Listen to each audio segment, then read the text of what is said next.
Good morning, everyone. As parents, as Americans, we want nothing more to see our kids go to the best schools. In my view, education ought to be the civil right of the 21st century. This week, the People's House took another step towards fulfilling that vital goal.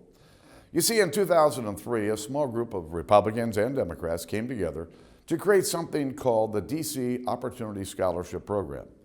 It's the only program in America where the federal government allows low-income families to choose the schools that are best for their kids. The program has truly made a difference. All told, over 6,000 students have gone to better schools using these scholarships. Last spring, 90% of 12th graders in the program graduated. That's much higher than the city's average graduation rate.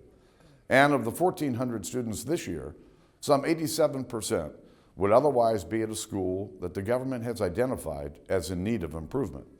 These are the kind of results that parents dream of for their kids. Still, there's a reason this is the only program of its kind. Our approach gives equal support to public schools, charter schools, and these low-income families. But the unions and the education establishment in our country see school choice as a threat. More than once, the Obama administration has tried to eliminate the program altogether. But here's what the forces of the status quo don't seem to understand. If you have the resources, you already have school choice. You can send your child to whatever school you want.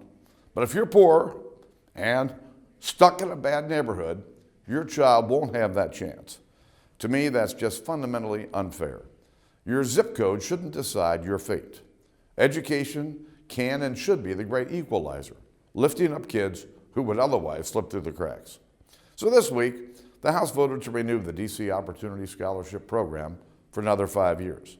And I hope the Senate will soon follow suit and we can get to the president's desk. This bill won't solve all the problems in our schools, and it's not designed to. Education reform is another big job ahead of us. But this is a chance to keep doing something that's making a difference for our kids. And if we can make it work here, we can make it work anywhere. And if there's one thing that I've always known, it's this. If you do the right things for the right reasons, good things will happen. So I hope we'll come together to do the right thing for our kids and yours. Thank you, and God bless the greatest nation on the face of the earth, the United States of America.